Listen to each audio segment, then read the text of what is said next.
What's going on? There's a lot of shit to get to today. Welcome to the cast. It is the 3rd of May, just before Happy Star Wars Day and all that bullshit. And then just before Cinco de Mayo. Be careful with the limes and the coronas, because trust me, from experience, I could tell you when that stuff, if you have too much and it comes back up, all the acid from the lime is brutal. It's a brutal hangover, sick morning if you do go too hard. So be careful out there, kids. Anyway, a lot to get to today. There's a fucking couple, some big old bomb dropped today, and I will get right to that before I get to anything else. Fucking Sony partnership with Discord. How about that shit? Microsoft is trying to buy them motherfuckers, and they're like, "Nah, we're good.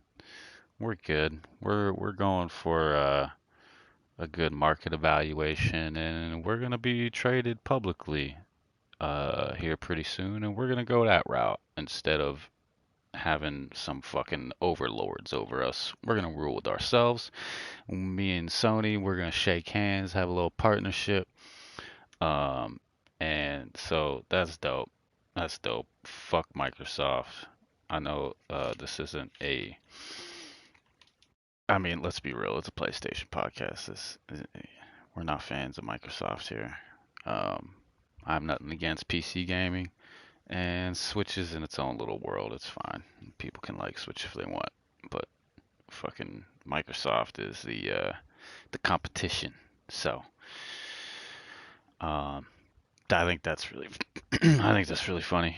Um, I mean, and honestly, it doesn't stop them from doing a partnership with Microsoft too, and being like, look, hey, we did this with Sony. We're gonna integrate into their system. Now, since everybody's doing crossplay, why don't we get a little partnership? We'll integrate into your system as well. That way you, PlayStation, PC players, everybody can all talk together. They can have chats. There is no, well, shit, my buddy on Warzone's on PC or on Xbox, so I can't have a private voice chat with him. Like, none of that no more. That would be great. So hopefully that's what happens, to be honest, because, I mean, granted, yes, Microsoft is a competition. They are, quote unquote, the enemy. But, um, you need somebody to push. You gotta, you gotta push.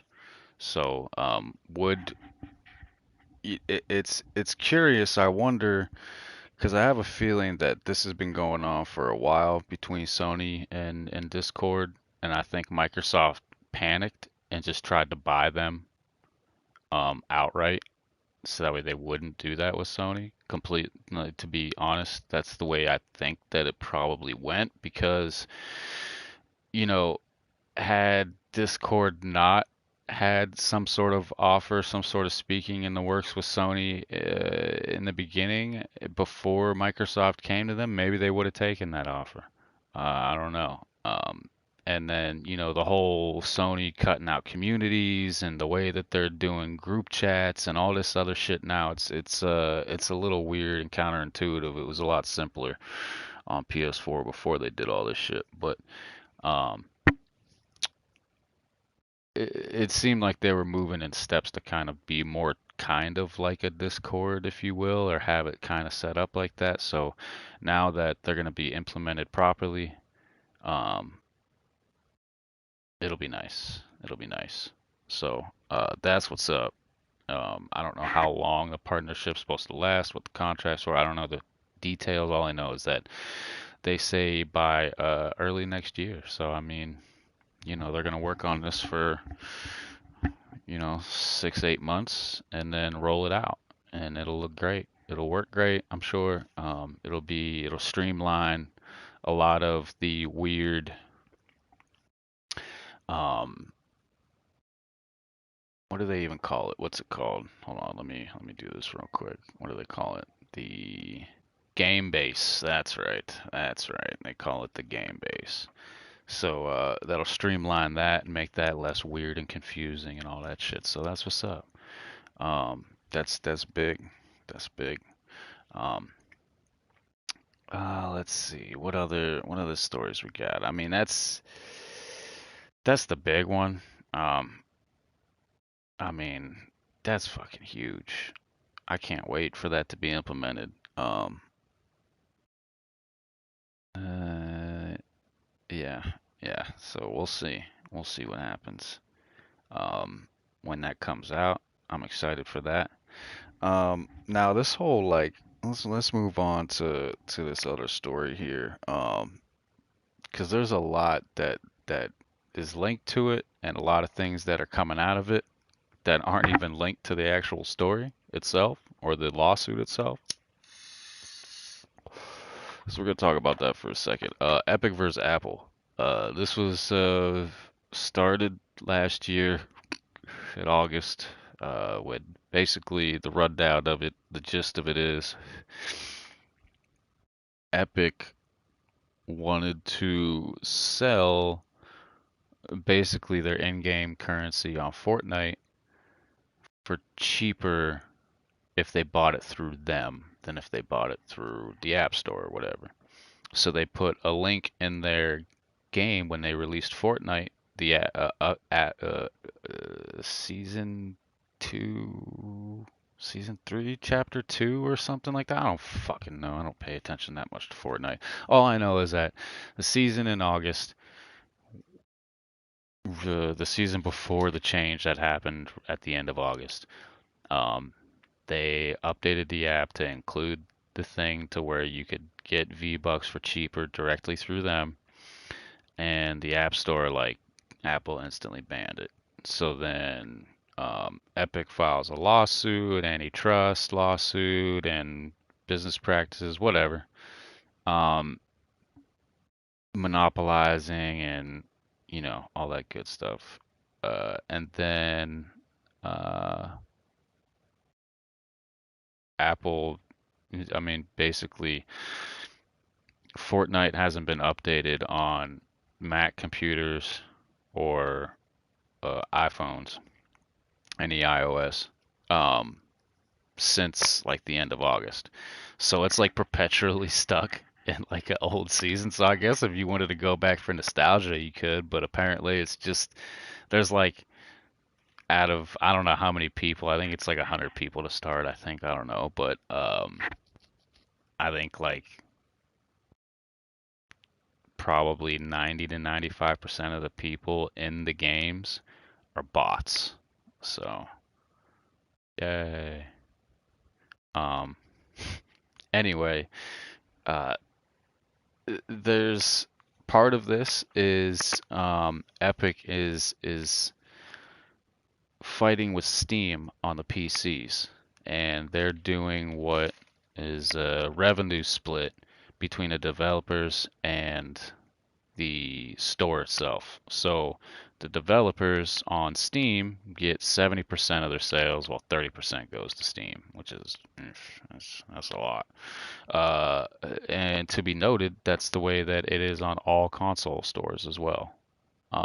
But Epic Game Store is like a 12% cut. So like the developers keep like almost 90%, like 88% or something like that. So, um, they're fighting a lot of battles here, and it's causing a lot of rifts in a lot of places, basically with Apple with their stuff, and now Microsoft is is doing their store, their app or whatever, and they're now allowing developers they're doing the same split. They're doing the same split that Epic is doing. Um, so that's kind of pushing Steam, but Steam ain't gonna budge until they have to. Um, so that's not that big of a deal. But Microsoft is changing it, so more developers might go there. Epic's been doing this because they have to kind of to even compete with the juggernaut that is Steam. So, um, we'll see how that shakes out. But there was talks that Microsoft was going to also do that for their consoles, the developers on the consoles. Well, apparently They're not. They said that's not what's happening. So that's part of like what's going on with this whole Epic Apple thing. There's like court documents that have been released that have not really all that much to do with Apple versus Epic and all that sort of stuff. There's another document that Microsoft is currently trying to they're trying to get it stopped. This is an article from VGC. It says court documents reveal Xbox's internal Last of Us 2 review, and quotes, sets a new bar for what we hope to achieve. Yeah, good luck with your fucking Microsoft Game Studios. Um, let's see. Included with several documents, Microsoft. Oh wait, let me see who wrote this. I gotta give them credit here. Mr. Andy Robinson has posted this article. Included with several documents Microsoft has requested to be sealed by the court is the internal review written by its GGPD portfolio team, which praises the Naughty Dog title as something Xbox should aspire to in terms of visuals and story. Let me read that first sentence again because that's pretty funny. Included with several documents Microsoft has requested to be sealed. Just wanted to read that part again. The Xbox review states that The Last of Us Part 2, end quote, sets a bar for what we should hope to be able to achieve going into a new generation of consoles. It says, Last of Us Part 2 is the exceedingly rare video game where it accomplishes in moving forward the art of narrative storytelling in video games as a medium ultimately outweighs whether or not everyone likes it or not, even if everyone has fun playing it. Uh, that said, we love it, had a great time playing it, and find ourselves still thinking about its characters and stories even after finishing the playthrough. The internal appraisal reserved its strongest praise for The Last of Us visuals and narrative. The visual quality and attention to detail in Last of Us Part 2 is absolutely best in class in basically every area, and the overall presentation is significantly ahead of anything other teams have been producing on console and PC. The review reads, we were frequently stunned by the quality of the game's visuals, something that sadly seldom happens these days.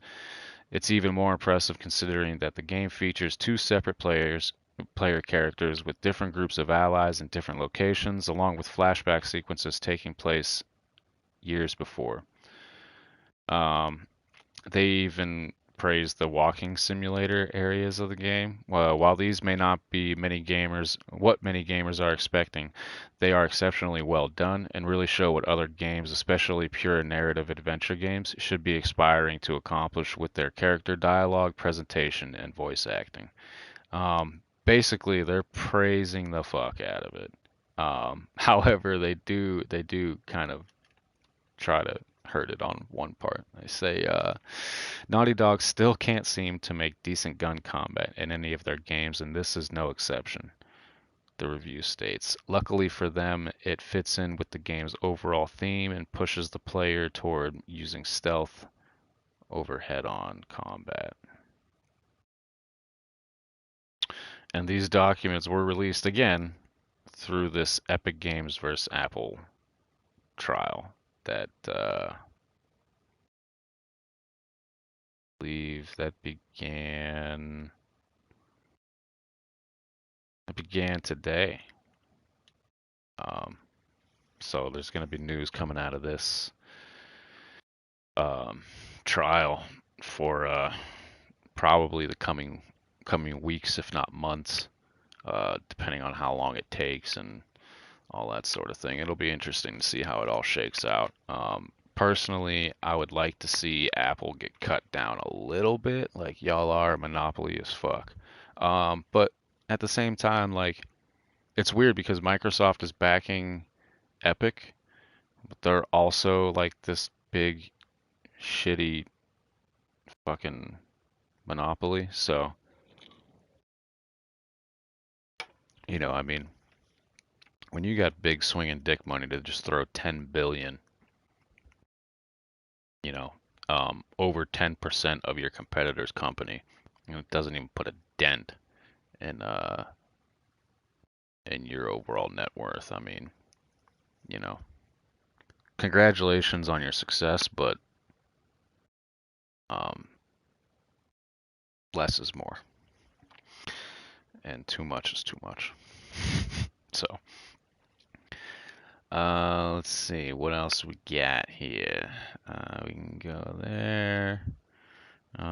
We can go ahead and not worry about that.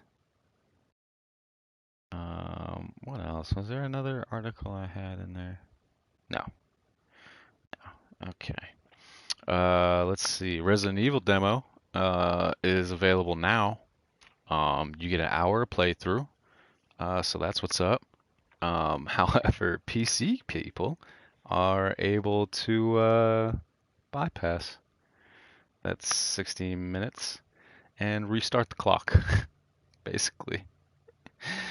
Um, the way to do it is this is reported by Eurogamer.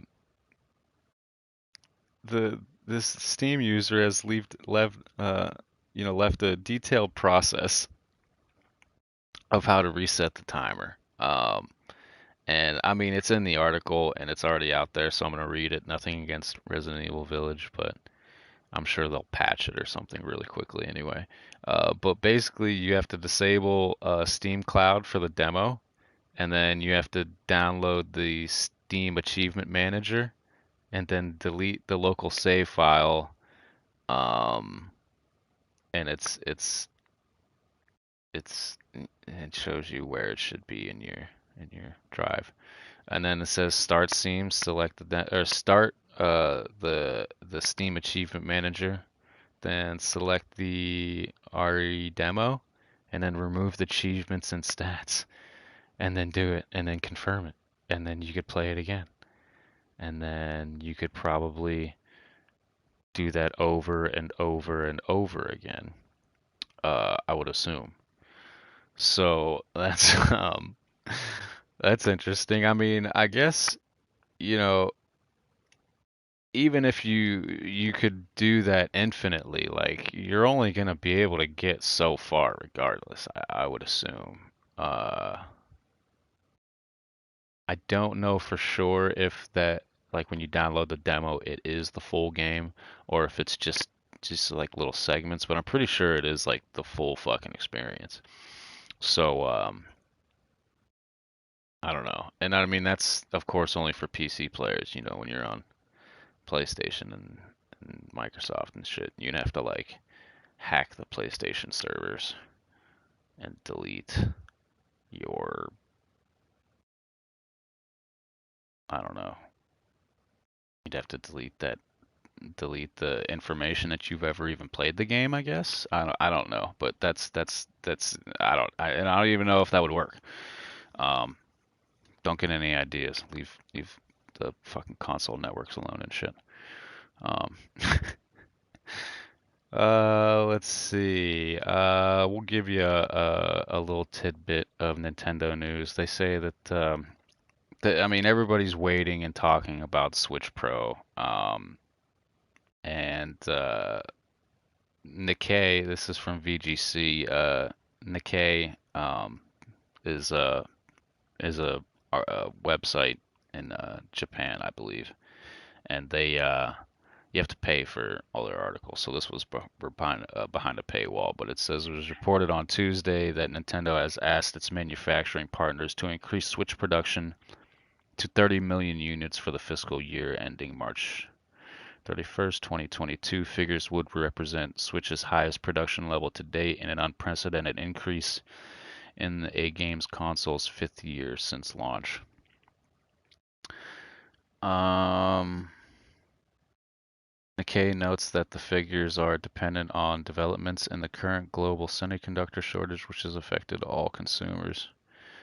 The company has approached a number of parts makers about increasing production. Several officials admitted to us that they are considering expanding production. The company is also expected to add a higher end model with a higher image quality, and this will be the first additional model of the Switch since Nintendo Switch Lite, which was released September 2019 and made it more portable. A spokesperson for Nintendo responded, "There is nothing we can tell you about production numbers and higher end models," which is typical, and that's what they always say. They never say anything. Um,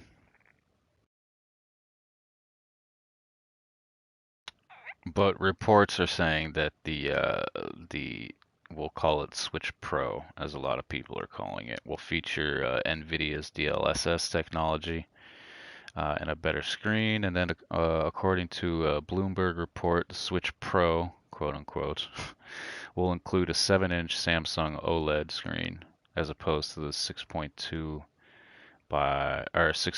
inch and the 5.5 inch LED screens of the current standard and Switch Lite, respectively. So, um, yeah, I mean they're not. It's just more people saying that they're gonna do something that they're not talking about yet. Um, there's not gonna be any news until probably, I don't know. I mean, I could see Nintendo sitting here and saying, "No, no, we're not saying anything. We have nothing left to report. There are no plans or whatever." And then at E3 being like, "Oh yeah, we've been working on this for months. Here it is, Switch Pro. Check it out." Or even, I mean, I could see E3 being tomorrow and them today saying, "No, no, nothing's happening." So, you know, uh, that's always been Nintendo. So. Let me see. Battlefield. I am, as much as I play Warzone currently, um, because it is other than PUBG, which is just awkward, um, because of the leaning and shit and the way that works on a stick, um, is probably Warzone currently is the most realistic, uh, or at least based in realism, I guess, shooter, battle royale. Um, but I've always been a much larger Battlefield fan. And Battlefield 6, there's been a lot of rumors, a lot of speculation. There's constantly people talking about that they're going to be coming out with a release very soon. There's leaks of people saying they've seen the video that they're going to release and anything and all that sort of stuff. So, Tom Henderson has been on top of the shit. He is typically on top of Battlefield stuff, and he is in the Call of Duty sphere as well as far as news. But I'm pretty sure he's a little bit more um, connected to Dice and Battlefield. So, um, there's apparently there's going to be weather in maps and stuff. There's he talks about the trailer that he saw, and the beginning of the trailer, quote unquote, starts off with a nice sunny blue sky and ends in a dark rainy mess. He said the battlefield will be transformed by a storm or a tornado, which is makes me think of Battlefield 4 and the way a lot of their maps changed, especially the city. I can't remember the city one, where waves got big and buildings fell and big motherfucking like 150-story buildings were falling and shit. So it wasn't just couple of 2 or 3 story houses coming down. Um, but Battlefield's always been about destruction, and there's a lot of stuff coming out that they're going to be revealing soon here. So maybe at E3. Um, I don't know. We will see. But speaking of E3, uh, we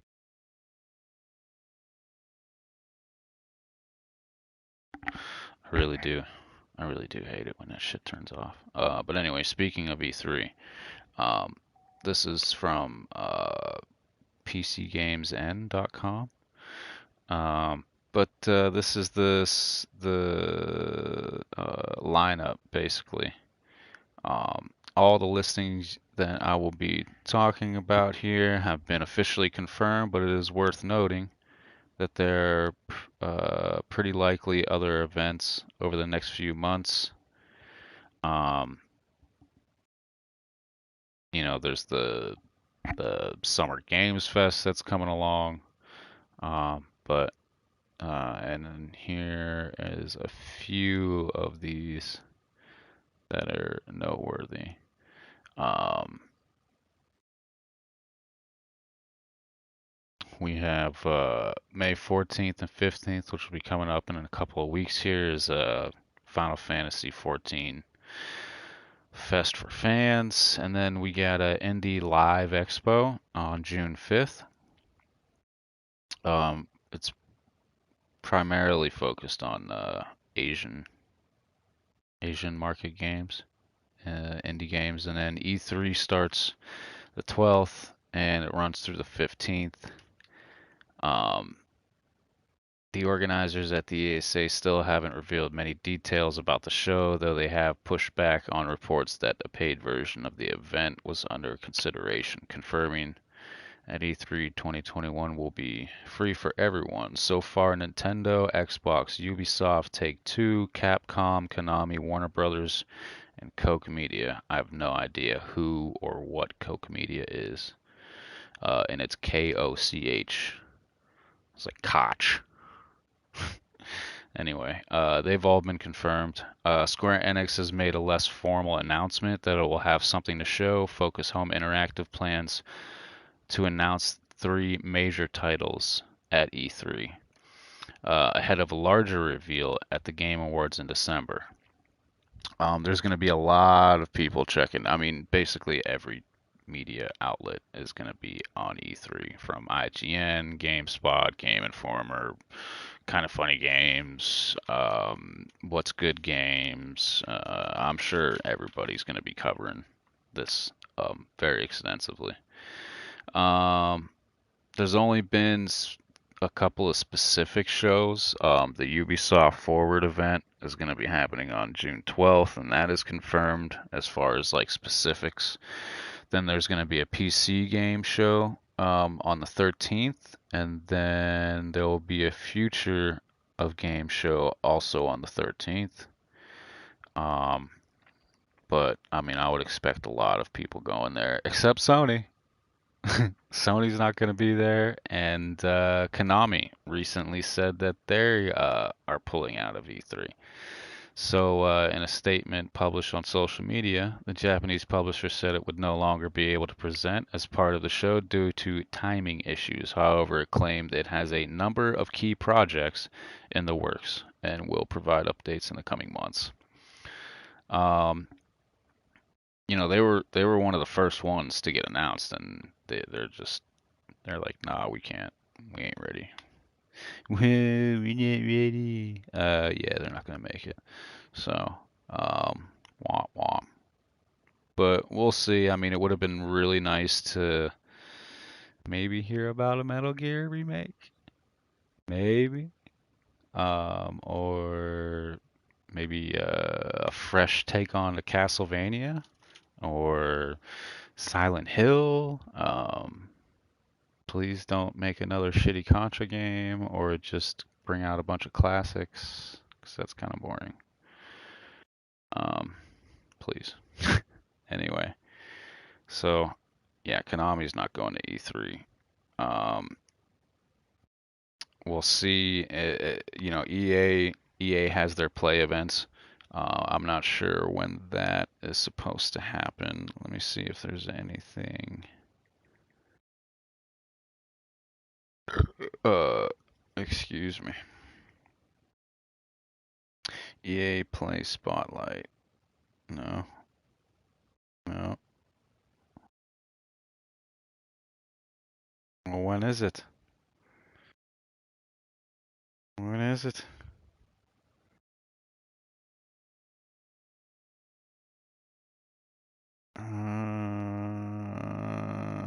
Okay. Right. Anyway, I'm sure they're gonna release something soon. Um, I'm sure they'll be talking about it. And speaking of releasing something soon, another game that's been fucking the hype machine. I mean, people are like, this game is getting so hyped, and hopefully, it feels like they're doing the exact opposite of what another recent game that happened to be super fucking hyped up did in Cyberpunk, where Elden Ring, which is gonna be from Soft, people that make Souls games, people that made Bloodborne, Sekiro, um, those brutal, crazy motherfuckers are making a new game called Elden Ring.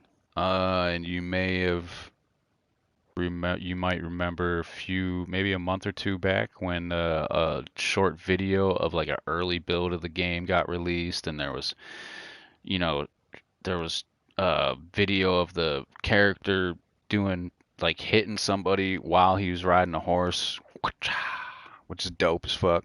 Um, Something that has not ever been in like a Souls game.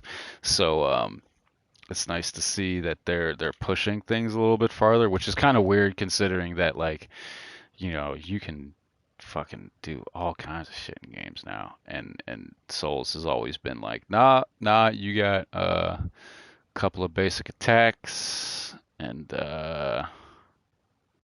some rolls. You can run.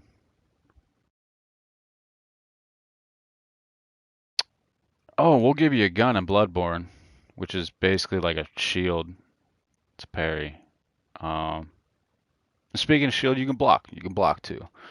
Um, you can shoot a crossbow or a bow and arrow, which are all basic attacks that games have been doing since like the 90s. So, yeah. Anyway, it does look amazing. I'm excited for it. There was some new like see, this is the crazy shit is that the first video was blurry as shit. It was obviously from an early build of the game, and it had, watermarks and shit everywhere, and game in development, do not release or leak or whatever. And it got a massive amount of buzz.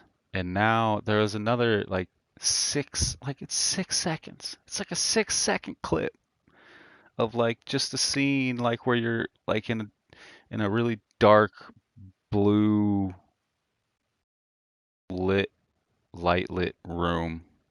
It's just dark and like almost moonlight, and then some caskets that were in there, which is like very, it's from Soft. That's what they do. They do like the creepy, weird, um, medieval shit. So, it wasn't like anything revolutionary. It wasn't like a boss fight with some massive dragon or something. It was a regular scene. Anyway, it gets crazy buzz, but um, there's um a lot of anticipation that it's gonna get released, or that it could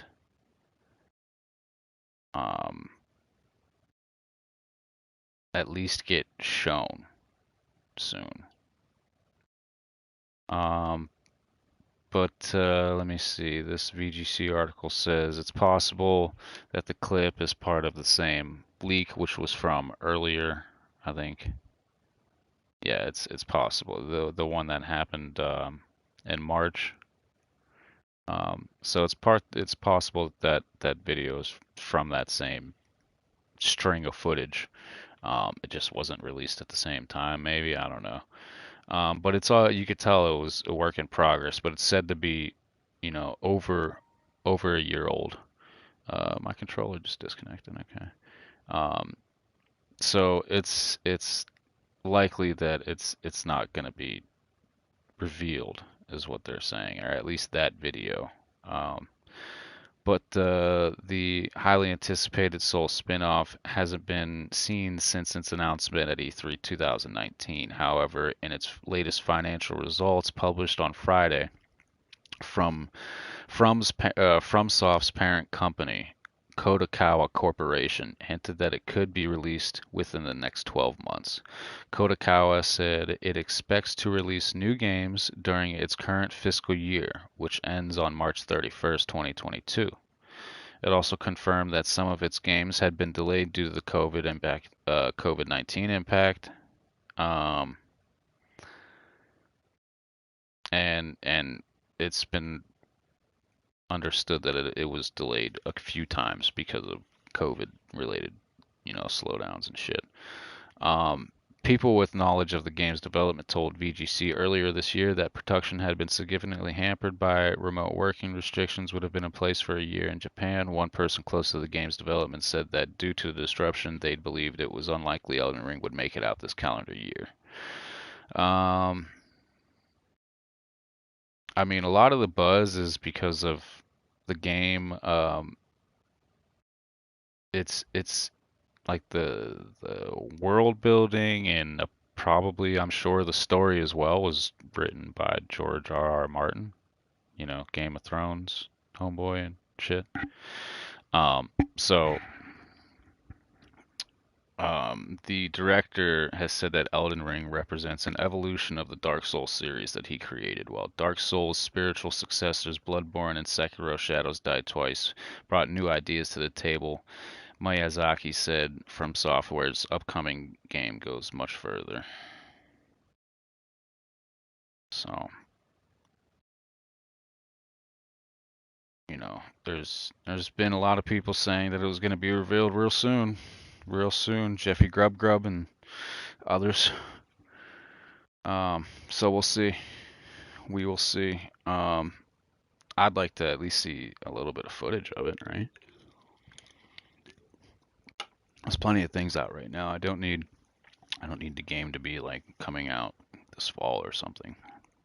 Um, because I'm sure, well, we'll see, but it seems that Horizon is going to be coming out.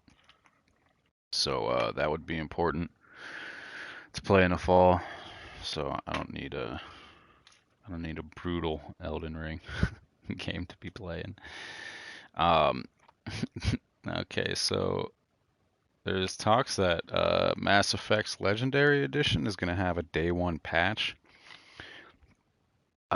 That's bigger than all three games combined, I believe, or maybe it's just bigger than each game itself. Hold on, let me go on to read here. IGN Adam Bankhurst says Mass Effect Legendary Edition is set to be released in just a couple of weeks, and a possible day one patch has just appeared on PlayStation servers that is bigger than the individual sizes of Mass Effect 1, 2, and 3. As reported by Twisted Voxel, this patch appeared on orbuspatches.com and includes improvements to performance, stability, ambient occlusion, and lighting, both visual and performance related. It also fixes crashes and miscellaneous content. At 11.8 gigabytes, this patch is bigger than the base game of the original Mass Effect's 6.83 gigabytes.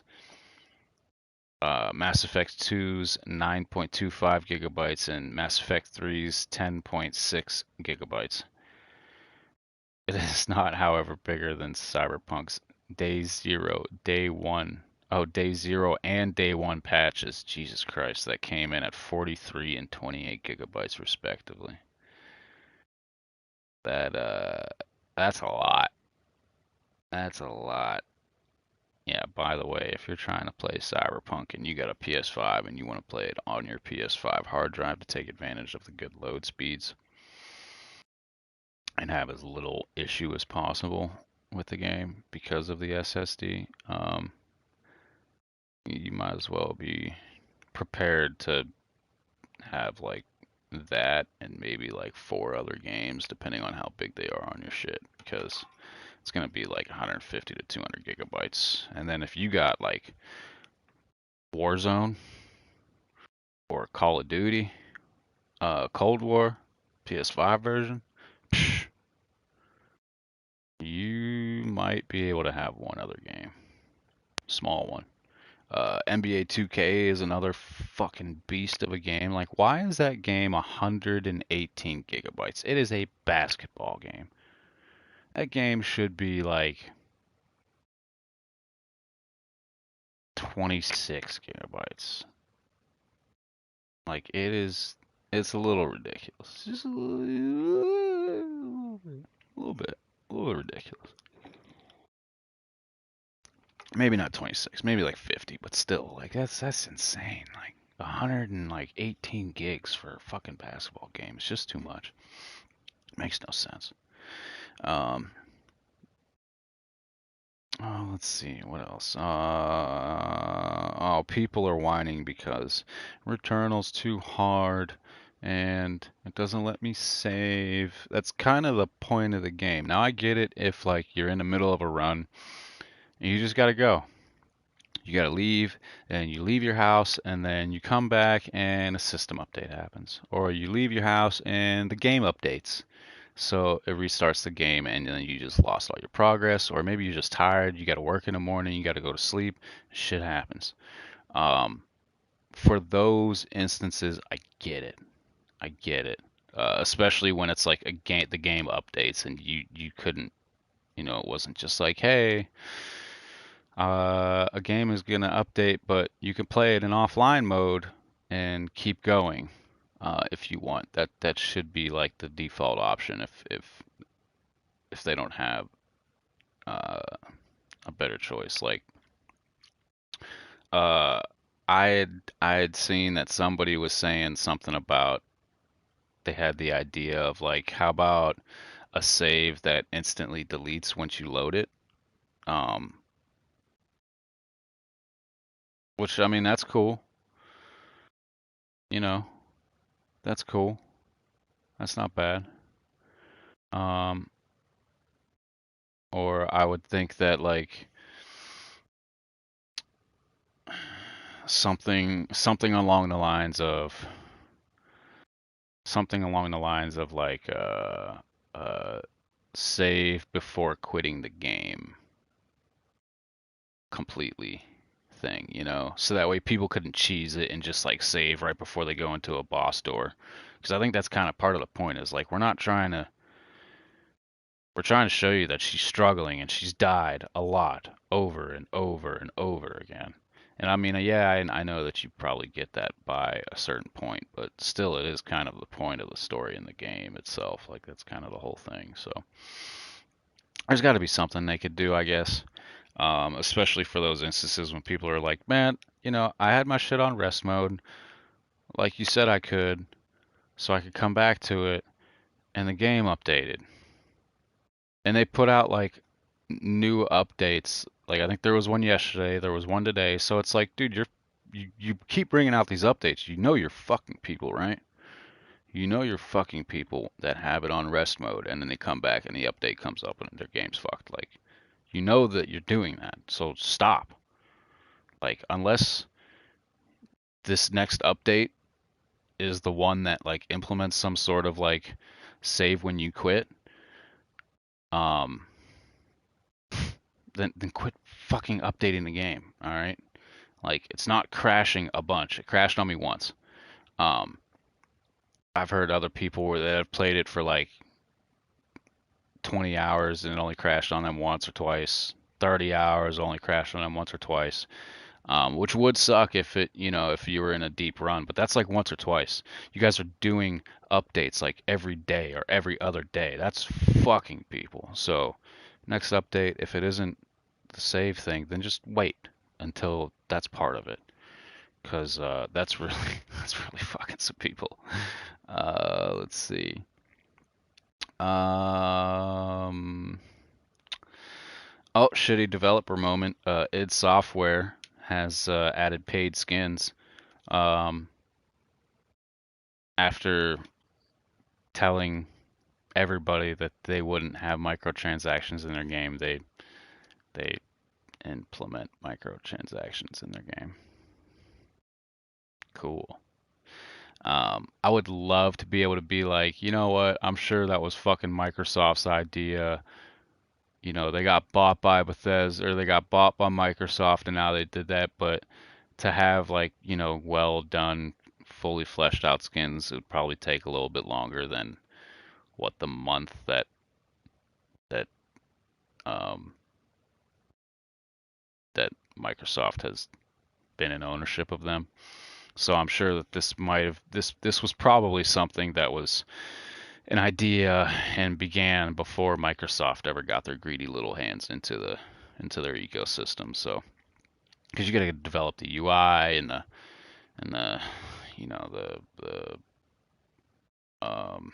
financial, economic currency shit going on in the background, and UI and the skins themselves and all that shit. I'm sure this was implemented before Microsoft had their greedy mitts on. But speaking of Microsoft having greedy mitts on something, Hitman Studio IO Interactive is apparently working on a game for them that is like code named Dragon or something like that. Um, I don't. I think it's just called. I think it's code named Dragon, so people are saying that it's a dragon themed game. I don't know that that has any weight to it other than the fact that it's like called code named Dragon. Maybe it does. It's supposed to be a fantasy RPG or something, so it probably has some dragons in it, but I don't know. But that's news. It's kind of disappointing because I love IO Interactive. I love that studio. Um,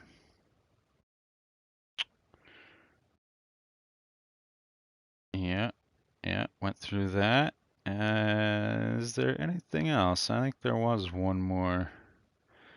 There was one more schmumph I wanted to get to. Oh yeah, a little PSA. That's something I would definitely like to say. Get those free PS Plus games. It's the last day to get them. Update's gonna happen tomorrow, I think. Um, yeah, yeah, the update happens tomorrow. So where you will be able to get Wreckfest for PS5, um, and then you'll also be able to get Battlefield 5 for PS4 and Stranded Deep for PS4. But right now, you could download Soulstorm, Oddworld Soulstorm for PS5, Days Gone for PS Plus, and Zombie Army um, 4 for PS4. If you have a PS5 and you have PlayStation Plus, then you already own Days Gone through the PlayStation collection. Which is actually another PSA I should put out there. If you have a PS5, or if you don't have a PS5 and you don't know this, you should. When you buy a PS5 and you have a PS Plus account, you get like 20 free games, including like Resident Evil Biohazard, Persona 5, God of War, Days Gone. There's other like good, like really, I mean, those are four bangers, but like all really good games, um, for the most part. And they don't even like advertise it. They don't tell you that. And it's only for PS5 users. I don't know why it's not for PS4 players. It's only for PS5 users. So, but just a little incentive, or if you're wondering, like, oh man, I don't really have that many games anyway, or blah blah blah, like, and you know, having a PS5 is very different than playing, Days Gone on like your PS4. It's very different. I mean, it plays immaculately. It plays the way it was made to play. Same thing with Warzone. Warzone on PS4. If you wanted to start a private party chat with your boys, you wanted to go to the main menu, you better be ready to wait 2 minutes after you press the PS button for your PlayStation 4 to catch up and realize what you're trying to do. It just sits there, just I need to do this. It takes forever.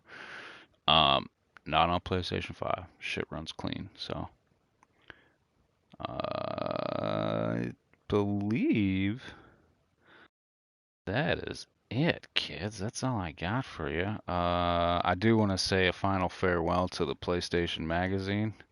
The last one, the last official PlayStation Magazine was being written and released in the UK, and that's it. That's it. It's the last one. Got released this month, and it's game over for that. It's a sad era because I mean, like Nintendo Power was like the original, and then PlayStation Magazine, and I'm sure Xbox probably had their own little magazine. So it's kind of sad. But and they were always like they were never, at least from what I felt, is that they were never like corporate, like because there's plenty of like for instance podcasts about gaming, game news and stuff, and some of them are a little more PC, go with the flow. We're not going to upset anybody. Some of them are really good and cool, and they're genuine, and they're not afraid to talk about things or state their own opinions for their own reasons. And then there are other ones that are like basically like their nose is up PlayStation or whatever system they're reporting on. Um, their nose is so far up that ass um, that it probably that podcast probably smells what the game company is eating and putting in its mouth. That's how far. Because there is a certain podcast of a certain system that I tend to own. Uh, that's quote unquote official, and Jesus Lord, I mean, talk about getting on your knees and telling somebody you love them. Jesus Christ. Um, but the magazines weren't that. I remember the U.S. official PlayStation magazine was not connected to PlayStation. They just reported on PlayStation. They were about PlayStation, kind of like I am. I don't really talk about Microsoft unless it's like part of what's going on with PlayStation. Same thing with Nintendo. Like I'll throw you a tidbit here and there just to say hello, but give you a little bit of nugget of what's going on with them. But it's not really what I'm interested in or trying to talk about. So, uh, yeah. But anyway, sad to see the magazines go because they were good. They were not uber biased and super corporate and shit. And it's disappointing. It's disappointing. It's the end of an era. But anyway, speaking of the end, this is the end of the show. If you want to, I will be streaming some Returnal gameplay right after this, right here on Sort of Serious Gaming. And then the boys are back. You guys have seen me play and do podcasts with Church. He and two other friends they just got their PS5s, and the Dirty Silverware squad is back. So we just got a couple of dubs last night on Warzone, and we're gonna plan on getting some more tonight. So after I stream Returnal, I'm sure I'll be streaming some Warzone as long as these headphones don't die. So Yeah, yeah. We'll see though. If they're too rowdy, I might not stream it because they might get me kicked off for what they say. I mean, kicked off of YouTube. Cause I mean, we joke, we kid, we make funny jokes, we laugh at everything. The better sense of humor you have, the more you can laugh at, even as rough as some of the jokes may be. But you know, we all say it just to make people laugh. It's not to hurt anybody's feelings. So if you don't like it, sorry, but we didn't mean to be rude to you or disrespect anyway. Um, but yeah, anyway, Returnal in about 10 to 20 minutes, and then what time is it? Uh, well, yeah, I'll stream Returnal for about 2 hours, and then maybe I'll get a really good 2 hour run in, and then yeah, around 8 o'clock it'll be Warzone time. So check us out, check me out, like, subscribe, all that dumb shit. I hate saying that; it's so dumb. Um, if you like it, you like it, and if you like it, you'll subscribe if you want more of it. So, just shut up, Vega. Anyway, peace. Have a good one. We'll see you next time.